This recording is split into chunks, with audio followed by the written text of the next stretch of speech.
Hello বন্ধুরা, আজকের এই ভিডিওতে আমি দেখাবো কিভাবে আপনারা ব্যাংক অ্যাকাউন্টে ডিবিটি লিঙ্ক আছে কিনা কি করে চেক করবেন এবং না থাকলে কিভাবে ডিবিটি লিঙ্ক করবেন। তাই ভিডিওটা শেষ পর্যন্ত দেখুন।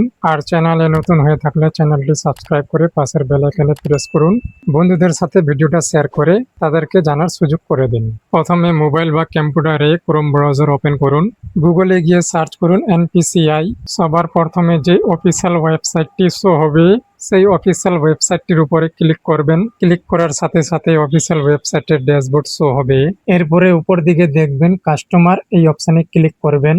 ভারত আধার সিডিং এনেবল বেস এই অপশানের উপরে ক্লিক করবেন। ক্লিক করার সাথে সাথে আবার নেক্সট পেজ ওপেন হবে। এবারে এখানে বাঁ দিকে দেখতে পারবেন Aadhaar seeding, deseeding, account details, Aadhaar map status, Aadhaar map history, request status check. এবারে আপনাকে ব্যাংক অ্যাকাউন্টে ডিবিটি লিঙ্ক করার জন্য আধার সিডিং, ডিসিডিং এই অপশনের উপরে ক্লিক করতে হবে। এবারে আপনার আধার কার্ডের নাম্বারটা এখানে এন্টার করতে হবে।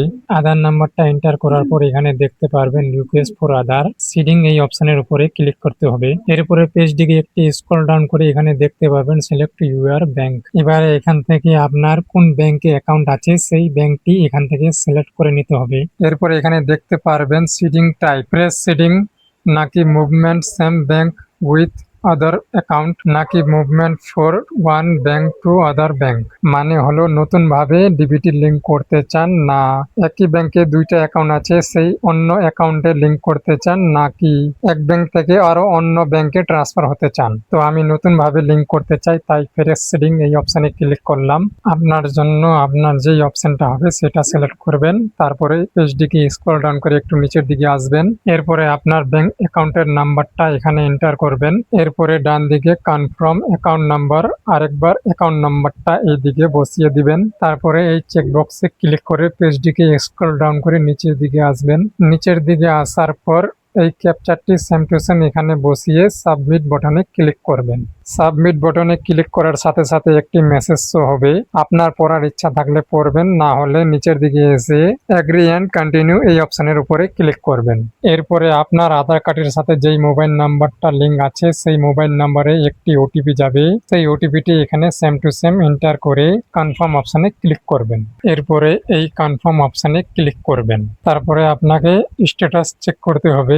আধার ম্যাপ স্ট্যাটাস এই অপশনের উপরে ক্লিক করবেন। এখানে আপনার আধার নাম্বারটা এন্টার করবেন। এন্টার করার পরে নিচের ক্যাপচারটা সেম টু সেম এখানে এন্টার করবেন। এন্টার করার পরে চেক স্ট্যাটাস এই অপশনের উপরে ক্লিক করবেন। তারপরে আপনার আধার কার্ডের সাথে যেই মোবাইল নম্বরটি লিঙ্ক রয়েছে সেই মোবাইল নম্বরে একটি ওটিপি যাবে। সেই ওটিপিটি এখানে দেখে দেখে সেম টু সেম বসিয়ে দিবেন। তারপরে এই কনফার্ম অপশনে ক্লিক করবেন। এবারে আপনাকে দেখিয়ে দিবে আপনার ডিবিটি লিঙ্কটা হলো কিনা। এবারে সরকার যখন আপনার ব্যাংকের অ্যাকাউন্টে টাকা ট্রান্সফার করবে, ডাইরেক্ট এই ব্যাংকের অ্যাকাউন্টে চলে আসবে। তো বন্ধুরা, এই ছিল আজকের এই ভিডিও, কিভাবে ঘরে বসে মোবাইল বা কম্পিউটার দিয়ে ডিবিটি লিঙ্ক করবেন। ভিডিওটা ভালো লাগলে লাইক করবেন, বন্ধুদের সাথে শেয়ার করবেন আর চ্যানেলটি সাবস্ক্রাইব করতে ভুলবেন না। ধন্যবাদ। আবার দেখা হবে নেক্সট ভিডিওতে।